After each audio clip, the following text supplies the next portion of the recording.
அஸ்ஸலாமு அலைக்கும் வரஹ்மத்துல்லாஹி வபரகாத்துஹு. இன்றைக்கி குர்ஆன்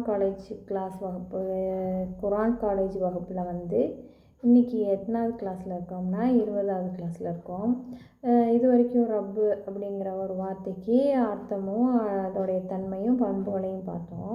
இன்றைக்கி பார்க்க இருக்கிற ஒரு விஷயம் என்னென்னா ரஸாக் அப்படிங்கிற ஒரு பெயரை கொண்டு நம்ம இன்றைக்கி பார்ப்போம். ரஸாக் அப்படின்னா மீனிங் என்னன்னு பார்த்தோம்னா உணவளிப்பவன், பயனுள்ளவற்றை வழங்குபவன், தேவையானவற்றை தருபவன், தேவையை பூர்த்தி செய்பவன் அப்படிங்கிற ஒரு விஷயத்தை வந்து நம்ம இன்றைக்கி அப்படிங்கிற ஒரு மீனிங்கை கொடுக்கக்கூடிய ரஸாக் அப்படிங்கிற ஒரு விஷயத்தை பற்றி இன்றைக்கி இன்ஷா அல்லாஹ் பார்ப்போம்.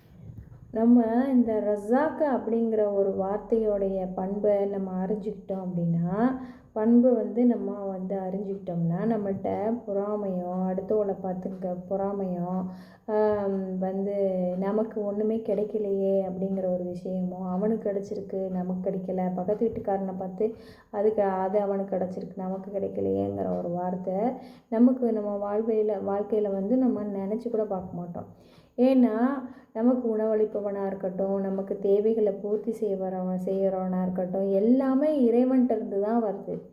அது வந்து இப்போது ஒருத்தன் வந்து பெரிய எல்லா விஷயத்துலேயும் கல்வியிலையோ இல்லை வந்து பொருளாதாரத்துலேயோ உயர்ந்தவனாக அவன் இருக்கிறான் அப்படின்னா நாம் என்ன செய்வோம், கேட்குறவன்கிட்ட நம்ம கேட்டோம்னா யார்கிட்ட இருக்குது இது எல்லாமே இறைவன் ரஸாக் பண்புடைய அல்லாவிடம் இருக்குது. அவன்கிட்ட நம்ம கேட்டதை கொடுக்க போகிறான் அவன். அதை நம்ம நம்பணும் அப்படின்னா நாம் ஏன் அடுத்தவனை பார்த்து நம்ம பொறாமப்படவே மாட்டோம், அவனை பார்த்து அது மாதிரி வேணும் அப்படின்னு நம்ம கேட்க மாட்டோம். எல்லாம் எனக்கு வந்து ரஸாக்கே எனக்கு வந்து இதைத்தான் அதைத்தான் அப்படின்னு சொல்லி நம்ம அப்படி தான் நம்ம கேட்போம். நம்ம அவனை பார்த்து பொறாமப்படுறதோ, அந்த பொறாமையினால் செய்யக்கூடிய பாவங்களை வந்து நம்ம வந்து செய்கிறதோ, அந்த மாதிரி ஒரு விஷயங்களில் நம்ம ஈடுபடவே மாட்டோம். அந்த தன்மையை நாம் முழு மூச்சாக அதோடைய சொற்களை கொண்டு அதோடைய பண்பை கொண்டு நாம் முழுமையாக நாம் உள்ளத்தில் ஏற்றுக்கிட்டு அதை நம்ம வாழ்வியலில் வந்து செயல்படுத்தணுன்னா, அதை நினைவில் வைத்து கொண்டோம் அப்படின்னா நமக்கு வந்து யார் மேலேயும் பொறாமையோ ஒரு கோபமோ, அடுத்தவனை பார்த்து நம்ம வந்து நல்ல கெட்ட பார்வையை நம்ம பார்க்கவே மாட்டோம். அவன் மேலே ஒரு கருணையும் அன்பும் தான் ஏற்படுமே தவிர யார் மேலே, பக்கத்தில் உள்ள பொறாமப்படுறவன் மேலே, அவன் முன்னேறினவன் மேலே நமக்கு அன்பும் மரியாதையும் கண்ணியமும் தான் ஏற்படுமே தவிர நமக்கு வந்து பொறாமையோ போட்டியோ அவனை பார்த்து கோபமோ எதுவுமே ஏற்படாது. இப்போ அடுத்த ஒரு பேர் இருக்குது, அது வந்து ராசிக்குங்கிற பேர் இந்த ரஸாக்குங்கிற பேர்லேருந்து தான் வந்திருக்கு. இந்த ரஸாக்குங்கிற பேர்லேருந்து ராசிக்குங்கிற பேர் மாறுறதுக்கு இது வந்து அரபிக் கிராமரில் என்ன சொல்கிறாங்கன்னா இஸ்முல் முபாலஹா அப்படின்னு சொல்கிறாங்க. இது வந்து இதோடைய மீனிங் வந்து தருவார் அப்படிங்கிற மீனிங் தான் இருக்குது. எல்லாம் ரஸாக்குங்கிறது வந்து எல்லாம் தருபவன், எப்போதும் அதிகமாக நிறைய தருபவன் அப்படிங்கிற ஒரு மீனிங் இருக்குது. ராசிக்குங்கிற பேருக்கு வந்து தருவார் அப்படிங்கிற மீனிங் தான் இருக்குது. இப்போ வஹாப் அப்படிங்கிற ஒரு பெயரை நாம் வந்து யோசித்து பார்த்தோம் அப்படின்னா கொடையாளன், வள்ளல், தேவை நிமித்தம் இல்லாமல் தேவையில்லாமல் கோரிக்கை இல்லாமல் அன்பளிப்பு கொடுப்பவன் அப்படிங்கிற ஒரு மீனிங் வந்து இந்த வஹாப் அப்படிங்கிற ஒரு பெயருக்கு இருக்குது. அப்போது தேவைகளை கேட்டு ஒன்று நம்ம கேட்டோன்னா நம்ம வந்து நமக்கு தெரியாது நம்மளுக்கு என்னென்ன தேவை இருக்குதுன்னு. நம்மளுடைய தேவைகள் அவ்வளவு இருக்குது. கண்ணாக இருக்கட்டும், மூக்காக இருக்கட்டும், லங்ஸாக இருக்கட்டும், உயிராக இருக்கட்டும், எவ்வளோ தேவைகள் எல்லாத்தையும் கேட்டு கொடுத்தோன்னா அது வந்து நமக்கு கேட்கவே தெரியாது. ஆனால் அவன் வந்து கேட்காமல் கொடுக்குறான் அப்படின்னா நமக்கு ஆரோக்கியத்தை கொடுக்குறான். ஒவ்வொரு உடம்புல உள்ள ஒவ்வொரு பார்ட்ஸுக்கும் ஆரோக்கியத்தை கொடுக்குறான். எப்படி உடம்பை சிந்திச்சு பார்க்கும்போது அது எப்படிப்பட்ட உடம்பாக இருக்குது, அதுக்கு எவ்வளோ வேலை செய்ய வேண்டியிருக்குது. அதை வந்து கொடுத்தது யார்? அல்லாஹ் தான் கொடுத்துருக்கான். அதே மாதிரி லத்தீப் அப்படிங்கிற பேர், லத்தீப் அல்லாவுக்கு பேர் வந்து லத்தீப்புன்னு பேர் இருக்குது. அதுக்கு வந்து மீனிங் பார்த்தோம் அப்படின்னா மென்மையானவன், அன்பானவன், நுட்பமாக கொடுப்பவன் அப்படின்னு ஒரு மீனிங் இருக்குது. நுட்பமாக கொடுப்பவன் அதை சிந்திச்சு பார்த்தோம்னா ஒவ்வொரு விஷயத்தையும் அல்லாஹ் அதை உருவாக்கி அதை நமக்கு நுட்பமாக கொடுக்குறவனா இருக்கிறான். அதை சிந்திச்சு பார்த்தோம்னா அல்ஹம்துலில்லாஹ் நம்மளுடைய அல்லாஹ்வுடைய பண்பு அதிகமாக நமக்கு தெரிய வரும். இந்த ரஸாக் அப்படிங்கிற அல்லாவுக்கு பெயர் ரஸாக்குங்கிற ஒரு பெயர் இருக்குது. அதை நம்ம புரியாமல் தான் நம்ம எல்லாரிடையுமே சண்டையிட்டு கொள்கிறோம். அந்த ஒரு பொறாமையின் காரணமாக தான் நம்ம சண்டையிட்டு கொள்கிறோம். இப்போ ஆதம் நபியை படைச்சிட்டு அல்லாஹ் ஆதம் நபியை படைத்தான், சைத்தானை படைத்தான், வானவர்களை படைத்தான். படைப்பின் ஆரம்பத்தில் அந்த ஷைத்தான் எதற்காக சஜ்தா செய்ய சொல்லும்போது ஏன் தலைவணங்களை அவன்கிட்ட இருந்த பொறாமை காரணமாக தான், ஆணவம் காரணமாக தான் அவன் என்ன செய்யலை, ஆதமுக்கு பணியவே இல்லை. அல்லாஹ் சொல்லும்போது பணியாமல் இருந்து மறுத்ததுனால தான் அவன் விரட்டப்பட்ட ஷைத்தானா அவன் மாறிட்டான். ஆதம் நபியை படைத்து அல்லாஹ் சஜ்தா செய்யும்போது அவன் மண்ணால் படைக்கப்பட்டவன், என்னை நீ நெருப்பால் படைச்சிருக்க அப்படின்னு சொல்லி ஆதம் நபி மேலே கோவப்பட்டதாக இருக்குது. ஆதம் நபி மேலே கோவப்பட்டானா ஷைத்தான், இல்லை அல்லாஹ்வின் மீது கோவப்பட்டானா அப்படின்னு சிந்திச்சு பார்த்தோம்னா அல்லாஹ்வின் மீது தான் அவன் கோவப்பட்டான் அப்படிங்கிறது தெளிவாகவே விளங்கும். அதனால தான் அவன் என்ன செஞ்சான், அல்லாஹ் மீது கோபம் கொள்கிறான். அதனால தான் அல்லாஹ் அவன் விரட்டப்பட்ட ஷைத்தானா அல்லாஹ் அவனை ஆக்கிட்டான். மின்ஷர்ரி ஹாசிதின் இதா ஹசத் அப்படின்னு அல்லாஹ் குரானில் சொல்கிறான். பொறாமைக்காரன் பொறாமைப்படும் போது ஏற்படும் தீங்கை விட்டு முன்னிடம் பாதுகாவல் தேடுகிறேன்னு அல்லாஹ் நம்மளை கேட்க சொல்கிறான். யூனுஸ் அலைஹிஸ்ஸலாம் அவங்களுடைய வரலாறை நம்ம பார்க்கும்போது யூனுஸ் அலைஹிஸ்ஸலாம் அல்லாஹ்வின் மீது கோபம் கொள்கிறாங்க. எப்படி கோபம் கொள்கிறாங்க, ரசூலுல்லாவும் நமக்கு என்ன சொல்லித்தராங்க, யூனுஸ் அலைஹிஸ்ஸலாம் மாதிரி அல்லாஹ் மேலே கோவப்படாதீங்க அப்படின்னு நமக்கு சொல்லித்தராங்க. 43வது அத்தியாயம் 32வது வசனத்தில் அல்லாஹ் நமக்கு என்ன சொல்லி காட்டுறான் அப்படின்னா, உமது இறைவனின் அருளை இவர்களா பங்கீடு செய்கிறார்கள், இவ்வுலக வாழ்வில் அவர்களுக்குரிய வாழ்வாதாரத்தை அவர்களிடையே நாமே பங்கீடு செய்கிறோம். அவர்களின் ஒரு சிலர் வேறு சிலரை பணியாளராக ஆக்கிக் கொள்ள வேண்டும் என்பதற்காக சிலரை மற்ற சிலரை விட தகுதிகளால் உயர்த்துகிறோம். உமது இறைவனின் அருள் அவர்கள் சேகரிப்பதை விட மிக சிறந்தது அப்படின்னு நல்லா சொல்கிறான். அப்போது நம்மளுடைய மனிதர்களுக்கிடையே உள்ள பங்கீடுகள் என்னென்ன யாராருக்கு என்னென்ன செய்யணும், அவங்க என்னென்ன செய்வாங்க, அவங்களுக்கு என்னென்ன கிடைக்கும், அவங்க என்னென்ன பண்ணுவாங்க அப்படின்னு அல்லாஹ் எல்லாத்துக்குமே பங்கீடு வச்சு பிரித்து கொடுத்துருக்கான். இந்த ஒரு ரஸாக்குங்கிற தன்மையை நம்ம அறிஞ்சாலே நம்ம என்ன செஞ்சிருவோம், பெருமையிலேருந்து விடுபட்டோம். எல்லாமே அல்லாட்டிருந்து தான்ப்பா வருது. நம்ம பெருமை பேசுகிறதுக்கு, நம்ம அடுத்தவங்களை மட்டமாக பேசுகிறதுக்கு நமக்கு என்னப்பா ரைட்ஸ் வருது அப்படிங்கிற மாதிரி நம்ம என்ன செஞ்சிருவோம், அந்த பெருமைங்கிற ஒரு விஷயத்துலேருந்து கோவங்கிற விஷயத்துலேருந்து நம்ம மீண்டு வர முடியும் இந்த ரஸாக்கு தன்மையை நம்ம அறிந்தோம் அப்படின்னம்னா. அதே மாதிரி குரான் என்ன சொல்லுது அப்படின்னா, குரானில் அல்லாஹ் என்ன சொல்கிறாங்கன்னா, குரானை நாம் அறியறதுக்கு பெருமை இருக்கக்கூடாது. பெருமை இருந்தால் குரானை நம்ம அறியவே முடியாது. குரானை அறிவதற்கு நம்மள்கிட்ட பெருமை இருக்கவே கூடாது அப்படிங்கிற ஒரு விஷயத்தை தெளிவாக கூறுவதாக நம்ம கிளாஸ்கள்லாம் நம்ம பார்க்கணும். அதே மாதிரி 16வது அத்தியாயம் 53வது வசனத்தில் எல்லாம் என்ன சொல்கிறோம் அப்படின்னா,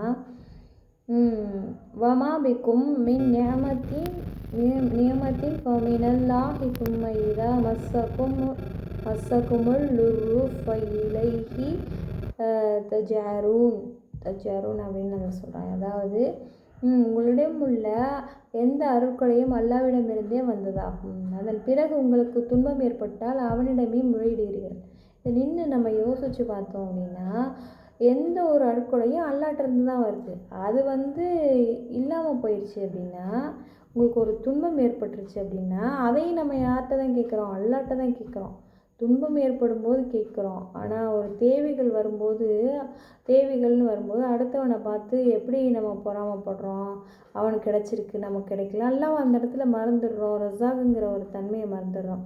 எல்லாமே அல்லாவிடம் இருக்குது, அவன் கேட்குறத கொடுக்குறவனாக இருக்கிறான்னு நம்ம நம்பினோம் அப்படின்னா நம்ம என்ன செஞ்சுருவோம், அவனை பார்த்து பொறாமைப்பட மாட்டோம். நாம் என்ன செய்வோம், நாம் அல்லாட்ட கேட்குறதையே அல்லாவை சார்ந்திருப்பதையே என்ன செய்வோம், நம்ம அவன் பக்கம் நம்ம திரும்பிடுவோம். இப்போது அல்லாவே எல்லாமே தருகிறான் அப்படின்னா நம்மளுக்கு ஒரு எதிர்கேள்வி எழும்பும். அல்லாவே எல்லாமே தர்றான், அப்போ என்னுடைய பொறுப்பு என்ன, நான் என்ன செய்யணும் அப்படிங்கிற ஒரு கேள்வி நம்மள்கிட்ட எழும்.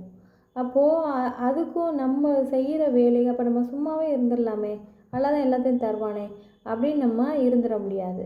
அதை நாம் அது மாதிரி நம்ம அந்த கோணத்தில் நம்ம சிந்திச்சு பார்த்தோம்னா திருமிதியில் 2344 ஹதீஸில் அல்லாஹ் என்ன சொல்கிறான்னா, பறவைக்கு ரிசுக்கை அல்லாஹ் தான் அளிக்கிறான்.